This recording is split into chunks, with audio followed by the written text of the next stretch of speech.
Buenas tardes.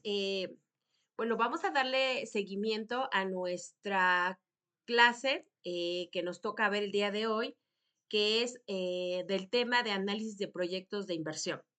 Bueno, pues ya sabemos que estamos en la licenciatura de Administración de Empresas y la materia se llama Análisis de las Finanzas Empresariales. En los temas que nos toca ver, decíamos respecto a proyectos de inversión, teníamos la evaluación y selección de proyectos de inversión que ya habíamos hablado en clases pasadas de este subtema. Y hoy, aunque ustedes ya lo habían expuesto en sus videos respecto al BANTIR y payback, pues vamos a retomarlo. Cualquier duda, bueno, pues la pueden escribir y después hacérmela llegar. Estos tres términos que vemos de payback, ban y TIR tienen mucho que ver con otros temitas que hayamos visto anteriormente como interés simple, interés compuesto. Realmente el payback, ban y TIR tenemos primero que definirlo para irlo comprendiendo. Las siglas como tal de ban corresponden al valor actual neto, mientras que la TIR es la tasa interna de retorno. Ambas fórmulas se relacionan de forma directa con el flujo de caja de los negocios y buscan hacer más preciso el cálculo del tiempo que un negocio tardará en recuperar su inversión inicial. Como podremos nosotros observar, la mayoría de negocios, si no es que todos, deberían tener un tipo de análisis para saber hasta qué punto son rentables o no. Aquí, pues, obviamente hablamos de un proyecto de inversión enfocado pues, a una empresa, a un negocio. Vamos a encontrar también que para que un negocio sea realmente rentable, o sea, ¿qué significa rentabilidad? Pues que realmente eh, venda y logre tener clientes potenciales que obviamente adquieran sus productos. El valor del BAN debe ser siempre mayor a cero y en unos ejemplos lo vamos a ver en un ejemplo práctico. Eso indicará que en un plazo estimado, por ejemplo, de 5 años, podremos recuperar la inversión que ha puesto en marcha el negocio y tendremos más beneficio que si el dinero se hubiese invertido en renta fija. En cuanto a la TIR, bueno, pues significa tasa de retorno. Hace referencia al tipo de interés en el que el número del BAN es cero. Su función es señalar la tasa a la cual recuperaremos la inversión inicial de nuestro negocio transcurrido cierto tiempo. Hay que recordar que siempre que hablamos de un tipo de interés, tenemos que hablar del capital, de la tasa y del tiempo. Lo anterior significa que cuando menor sea el TIR, más rentable será su proyecto. Por el contrario, si un valor es mayor del esperado, querrá decir que se trata de un proyecto poco rentable y vulnerable ante las tasas de interés de cada momento. Como tal, entonces, el payback mide la viabilidad de una inversión sin actualizar el flujo neto de caja. El flujo neto de caja, ahorita lo vamos a acabar de comprender en el ejemplo que les voy a poner con un ejemplo práctico en una tableta de Excel. El BAN mide la viabilidad de una inversión actualizando los, decíamos, flujos netos de caja a determinada tasa de descuento.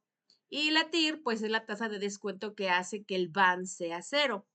Y aquí tenemos un ejemplo. Para entrar de lleno al ejemplo, hay que retomar recordando lo que habíamos visto en sesiones pasadas y bueno, aquí también les quiero compartir la información del valor del dinero a través del tiempo.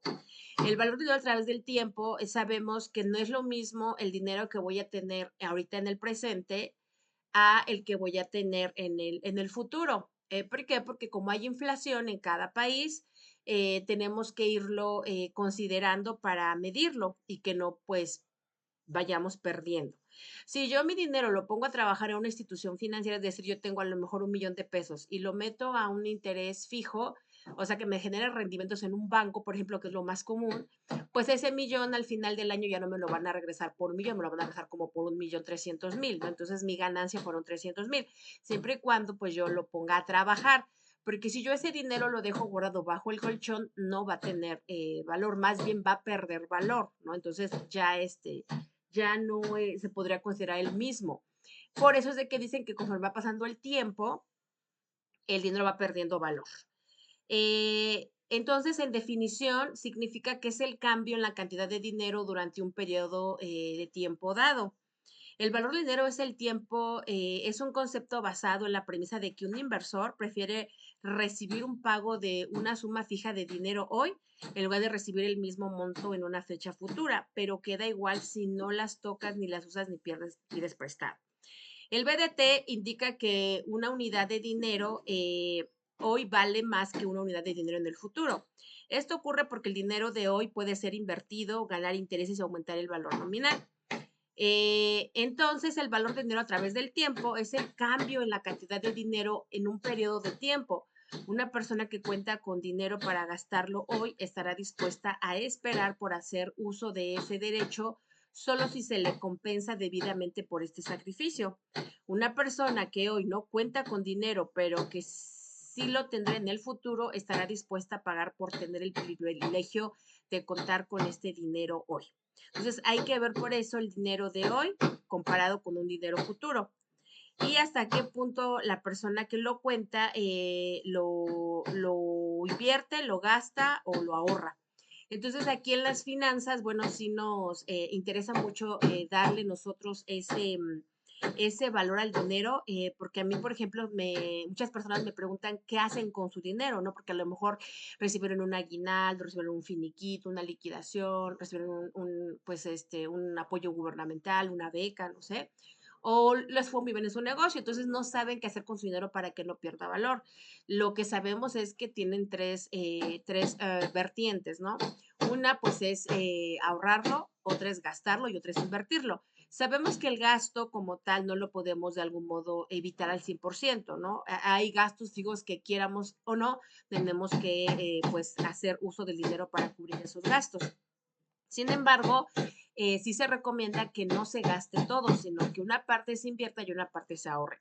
Se dice que el ahorro entonces, de todos modos, nos vamos a gastar, en dado caso, ¿no? Porque a lo mejor si yo ahorro para un carro, pues compro el carro y pues ya se me fue el dinero. Y lo más saludable, pues obviamente es la inversión, meterlo, como decíamos, a un negocio, a compra de, en este caso, terrenos que siempre suben de valor, meterlo en una institución bancaria que me genere intereses para que mi dinero valga más o por lo menos no pierda más valor. Nada más que si nos damos cuenta, los bancos nos dan muy poco rendimiento por ese dinero, ¿no? Entonces, a veces preferimos por eso meterlo en otro lado para que me genere más dinero. Por este aquí nos dice que las personas están dispuestas a hacer el sacrificio de esperar usar su dinero con tal de que reciban un interés al cabo de un año o más dentro de una institución financiera. Entonces, sabe que al final pues va a recibir un rendimiento. Aquí nos esquematiza perfectamente cómo se refleja, ¿no? Si yo tengo 100,000 pesos, me genera una tasa de interés, al final me van a entregar 105,000. ¿Cuál fue mi rendimiento? 5,000. En este caso me dice que el interés es el precio del dinero en el tiempo, la tasa que le vamos a poner o nos van a poner por ese dinero. El interés es la medida del incremento entre la suma originalmente prestada o invertida y la cantidad final de vida o acumulada.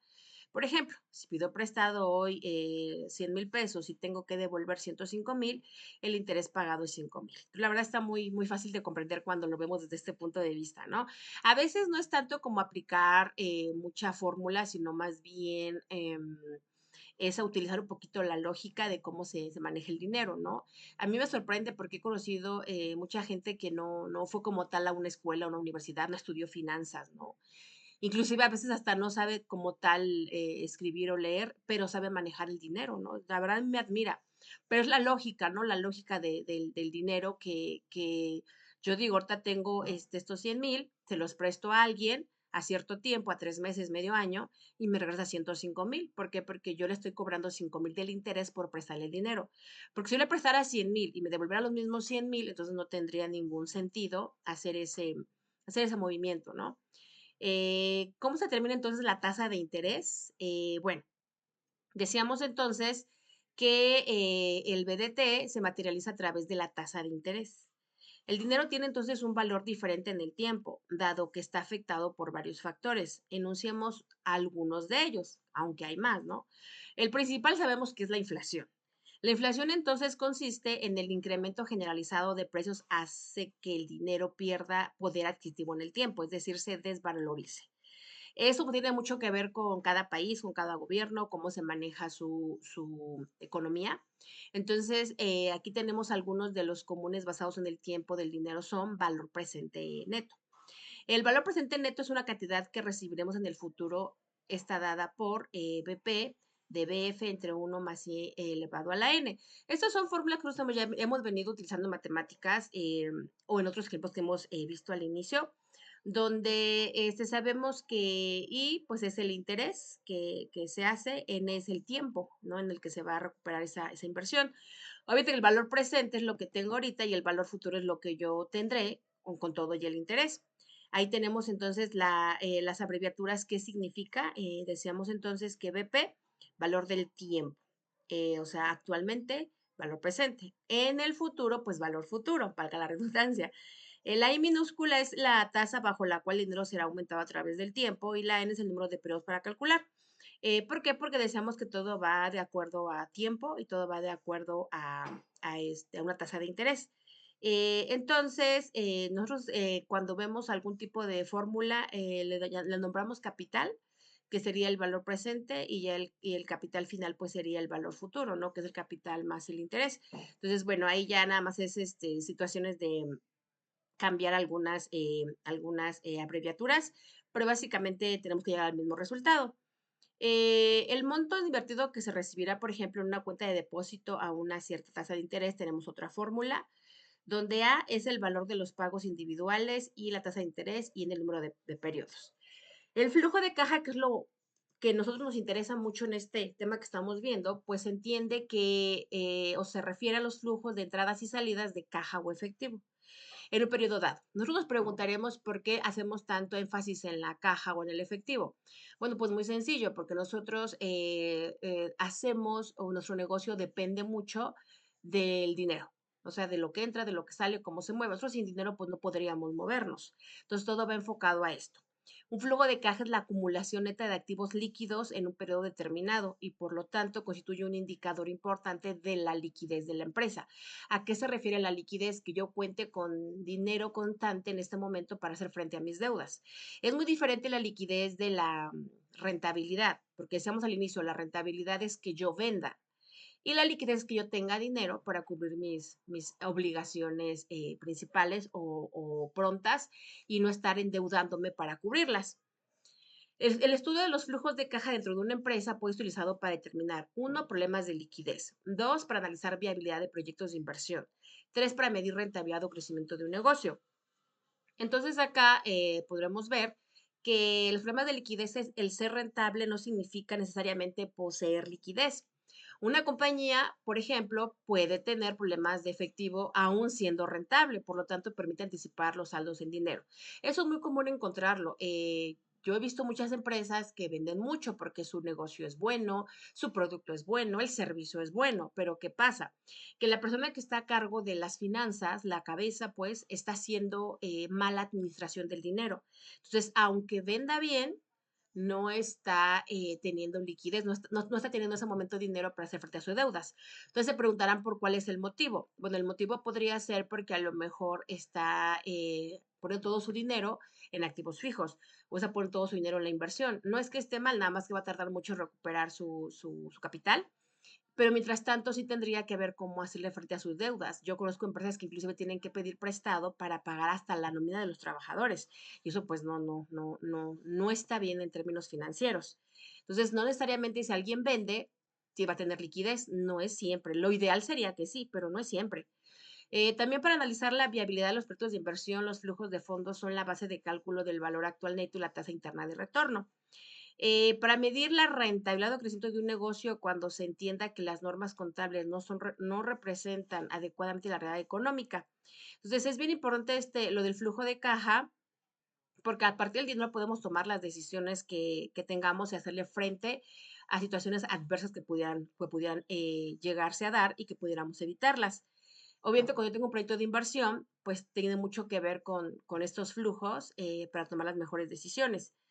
Y obviamente la rentabilidad tiene mucho que ver con la realidad económica que tengo y tiene que ver, como ya comentábamos, con todo lo que yo vendo y tengo en este momento en cuanto a proyecto presupuestado de ventas que sí lo haya yo alcanzado la meta, ¿no? Pero obviamente de la mano con la liquidez. Se entiende entonces por flujo de caja o flujos de fondo a los flujos de entradas y salidas de caja o efectivo. En un periodo dado, los flujos de caja en la acumulación neta de activos líquidos en un periodo determinado y por lo tanto constituye un indicador importante para la liquidez de la empresa. Decíamos que en este término financiero también es conocido como flujo de liquidez y se refiere al flujo de entradas y salidas caja efectivo durante un periodo determinado.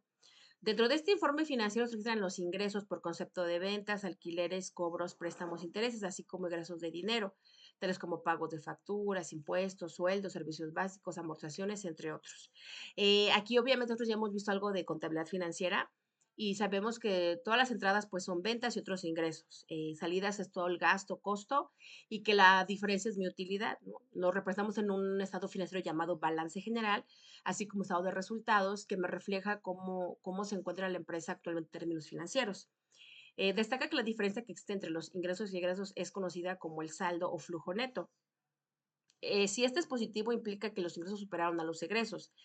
Y en caso contrario, por interpretaciones que los gastos fueron mayores a los ingresos, por lo tanto es una pérdida, ¿no? Ya lo hemos como comentado en otras sesiones. Aquí tenemos un ejemplo de caja, donde tenemos todos los ingresos, todos los egresos y su saldo de flujo de caja. Todo lo que tiene que ver con la empresa lo vamos a tener que plasmar en estados financieros o digamos, en gráficos, pues para poder entender mejor. Esto es lo que les comentaba para complementar el tema que estábamos viendo, que es el de la Balatir y el famoso payback. Entonces, retomando, como aquí nos hablan de muchos flujos de caja, pues quería yo retomarlo. También quería yo retomar lo que ya habíamos visto de interés simple e interés compuesto, porque eso es básicamente lo que nos ayuda matemáticamente, financieramente hablando, a entender mejor estos términos. Ya habíamos visto, mira, aquí les pongo la tablita que ya habíamos visto en sesiones pasadas, nada más para que la tengamos, donde nos hacíamos bolas con las tablas de amortización, ¿se acuerdan? Bueno, pues retomando, habíamos visto que el interés simple, en este ejemplo, tenemos un capital de 287 mil pesos. Aquí yo lo puedo aplicar tanto que si yo pido prestado como si me prestan. Decíamos que en el aspecto financiero, pues sería lo ideal que yo tuviera que recurrir al financiamiento para poder hacer frente a mis obligaciones, pero pues tengo que recurrir al financiamiento. Si yo lo enfoco por la parte que yo pido prestado, pues serían, yo pido prestado al banco, vamos a suponer a Scotiabank, 287 mil pesos, de los cuales el banco me va a cobrar 34% a 18 meses. Aquí la fórmula es muy fácil, es capital por tasa por tiempo. Sustituyo y me da igual a un interés que me va a cobrar el banco a mí por esos 18 meses de 8,134.50. Yo lo veo bastante viable, ¿verdad? Pero bueno, ahí es analizar cada empresa qué tasa le están manejando y hasta qué punto le conviene. Aquí la tasa entonces, lo que hicimos fue que homogenizamos. ¿Qué significa homogenizar? Bueno, significa que yo convierto este 34% a meses, porque acuérdense que ese 34% fue dado en años, aquí dice anual. Cuando yo lo convierto me da en .0283. Yo lo sustituyo acá en la tasa de interés y me da igual a 834. En lo que estamos viendo de valor presente y valor futuro, pues el valor presente son 287,000. El valor futuro, pues sería la suma, obviamente, del valor presente, que son los 287,000, más la tasa de interés que me generó. Entonces, yo no voy a pagar 287,100, yo voy a pagar 295,834. La diferencia es la tasa de interés que me cobró el banco por el uso del dinero. Entonces, aquí como que se entiende más fácilmente, ¿no?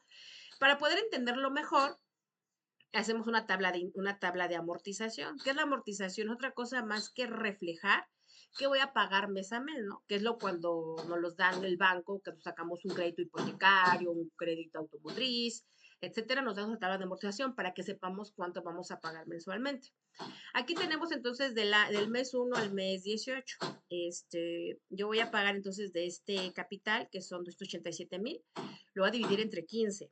Perdón, lo voy a dividir entre 18, por los 18 meses, aquí está, y me va a dar igual a 15,950. Si yo quiero comprobar, pues sumo esos 18 meses por ese valor del capital y me da los 287,100, ¿no? Entonces yo cada mes de capital voy a pagarle al banco 15,950.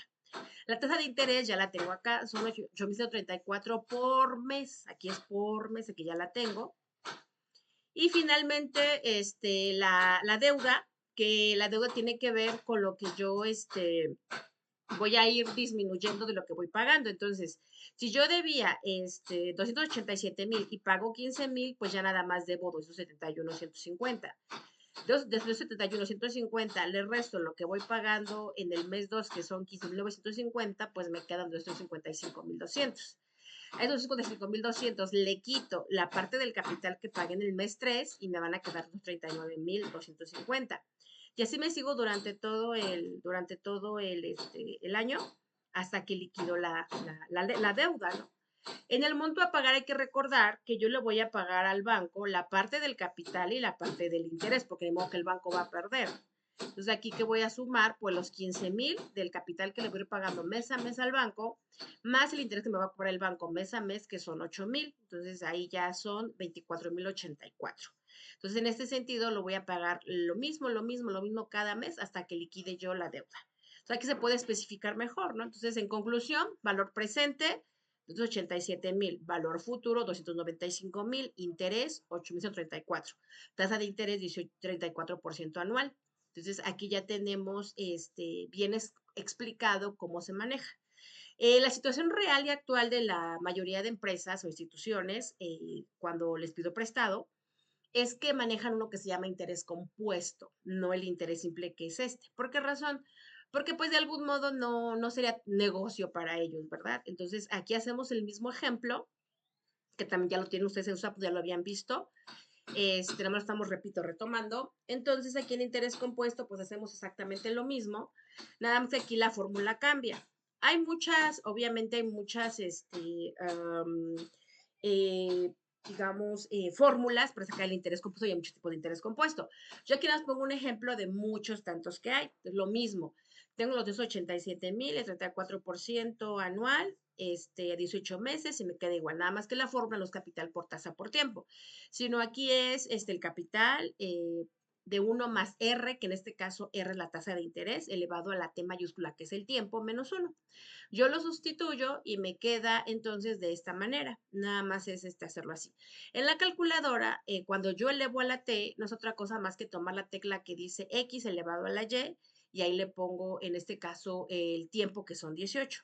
Y ya me va a dar por automático el interés que quiero, que se llama compuesto, y que son 187,626. Como podremos ver, pues sí hay mucha diferencia con respecto al interés simple. En mi tabla de amortización lo voy a tener de diferente manera, porque aquí voy a tener el capital inicial y después voy a tener la tasa de interés mensual, los intereses causados, que no es otra cosa más que el capital inicial por la tasa de interés, el interés causado, los intereses pagados, que son 8,134, el capital pagado, que son los 15,950 de inicio, y el pago total, que es el interés más el capital. Bajamos la fórmula y va a tener mi tabla de amortización. ¿Esto cómo se interpreta? Bueno, se interpreta porque el banco, en este caso que es el que me está prestando, solamente me va a ir restando una parte mínima a mi capital. Todo lo que yo voy a pagar siempre se va a ir como la mayor parte al interés, ¿no? Yo les ponía el ejemplo de una casa que saqué a crédito hipotecario, ¿no? Yo a lo mejor estoy pagando 13,000 pesos mensual a cierto tiempo, vamos a suponer 20 años, y de esos 13,000, bueno, pues 2,000 son para los famosos seguros que habíamos dicho, seguro de incendio y todo eso que me lo impone por automático la financiera. De esos 10,000 entonces que yo pago, prácticamente se están yendo 8,000 al interés y 2,000 al capital.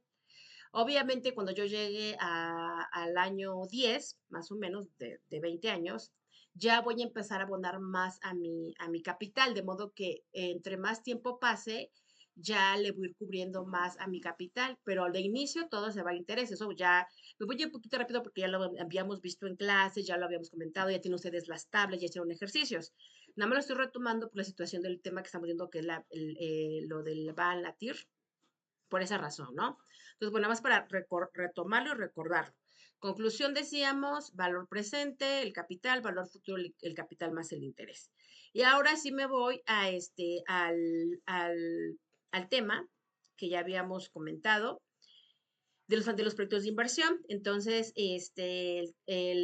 aquí el meollo del asunto es comprender qué es el payback, la BAN y la TIR. Habíamos definido en términos teóricos qué son, pero ahorita los vamos a ver en términos prácticos. Entonces, vamos a ver un ejercicio y el otro ustedes lo van a hacer como actividad para que lo tengan. Entonces, tenemos que el payback mide la viabilidad de una inversión sin actualizarlo el flujo neto de caja.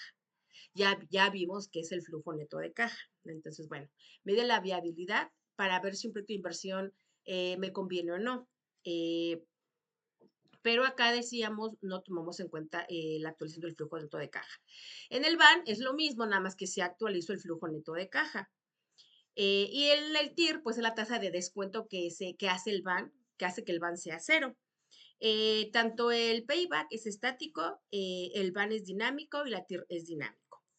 Vamos a poner un ejemplo para poderlo comprender mejor. Me dice que la empresa, la innovadora SADCB, realiza la adquisición de una máquina con valor de 30,000 pesos. Es una inversión. Tiene un gasto anual de 1,000, porque pues es inevitable el gasto, y tiene ingresos, en este caso ventas, por año 1, 10,000, año 2, 12,000, año 3, 14,000, y 15,000 pesos, ¿no? Esos son los datos, ya como en resumen: inversión 30,000, gasto anual 1,000, ingresos del 1 al año 4, de 10, 12, 14 y 15. Esto comentábamos, se puede esquematizar mejor mediante una tablita para poderlo comprender mejor. Para efectos del payback, decíamos, no se toma en cuenta el flujo neto, simplemente hago una tabla del año 0 al año 4 y le pongo los pagos, ¿no? La inversión inicial son 30,000. Se llama pago porque como yo lo invierto, ese dinero lo doy, pues se me vuelve negativo. Y entonces los pagos que yo hago de cierto gasto fijo, pues son 1,000 cada año. Los cobros, que se refiere a los ingresos, se refiere a lo que yo vendo. En el año 0, pues no tengo nada porque es una inversión. En el año 1 empiezo pues con 10,000, el año 2, 12,000, el año 3, 14,000, el año 4, 15,000. El flujo neto, decíamos entonces que no es otra cosa más que, en este caso del año 0, comenzar con 30,000 pesos y posteriormente ir restando, ¿no? A los 10,000 le resto 1,000, me quedan 9,000, que es como si fuera ingreso menos egreso, utilidad, hacia algo que lo que hemos visto en nuestros como terminología. Entonces, 10 menos 1, 9, 12 menos 1, 11, 14 menos 1, 13 y 15 menos 1, 14. Ese es mi flujo. Entonces, ya lo tengo ahí. ¿Qué se refiere el payback? Bueno, pues se refiere a sacar la totalidad. Entonces, comienzo otra vez con 30,000 en negativo. Cuando yo le resto 9,000 positivo, me queda 21,000. Cuando yo le resto 11,000 positivo, me quedan 10,000. Entonces tengo 10,000 negativo contra 13,000 positivo, me da un positivo de 3,000. Esos 13,000, en este caso, le sumo 14,000 porque los dos ya son positivos, me da 17,000. Entonces, no es otra cosa más que ir siguiendo como el orden de la tablita, ¿no? Y vamos a tener que los ingresos suben y los egresos y los gastos bajan. Entonces, según el método payback, el proyecto comienza a hacerse rentable a partir del año 3, que es cuando yo empiezo a ver positivo. Entonces ahí lo vemos, ¿no? Que es a partir de 3,000. Ahí yo pudiera decir que es cuando ya soy rentable. Por eso es que muchas personas se desesperan de que no ven ganancias en el primer año. Pues ya se sabe que a veces, por el tipo de negocio que tenemos, el tipo de gastos y el tipo de factores, no voy a tener inmediatamente ganancias, ¿no? De hecho, a nivel también fiscal, el gobierno, en este caso aquí en México, bueno, pues sí nos da como personas morales un año de colchón para no pagar ISR, porque sabe que el primero que vamos arrancando, pues sí tenemos mucha pérdida. Ya en el BAN, aquí vamos a encontrar una fórmula que es elevado a la n, que ahorita veíamos en el interés compuesto. Entonces aquí yo les puse en su calculadora cómo lo pueden ustedes obviamente usar. Normalmente como todos usamos el celular, ¿verdad? Los que tienen calculadora electrónica, pues sí les sugiero que lo chequen. Ahí en la tecla que tiene x elevado a la y. Esta tecla es la que vamos a ocupar para poder hacer esta fórmula para el BAN. Entonces, por eso les pongo aquí la fotito, ¿no? Entonces, bueno, aquí me dice que hago la misma tablita de la que habíamos hecho anteriormente del payback, hago la misma. con los mismos datos. Nada más que en este caso, para sacar van, voy a aplicar esta fórmula que es de C a la 0 igual a Cn de 1 más i elevado a la n, y me va a dar cada uno de los periodos. Entonces, ¿qué voy a hacer? Nada más voy a sustituir cada uno de los datos para que me dé el valor de la van. Entonces, cuando yo sustituyo, ¿qué hago? Bueno, pues pongo el monto, que en este caso, en el primero, pues son 30,000, se queda así. En el año 1, pues son 9,000, que aquí lo tengo en el FNC. Son 9,000 de 1 más 0.8, que es la tasa de interés que ya me la dan, elevado al año 1. Lo sustituyo y me dan 8,333.33.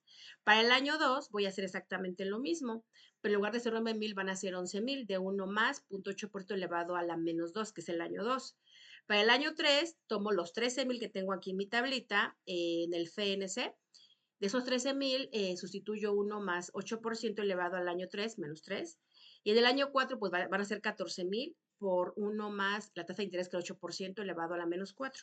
Lo sustituyo y ya me da el valor. Me da para el año 1 8,333, para el año 2 9,430.73, para el año 3 me da 10,319.82 y para el año 4 me da 10,290.42.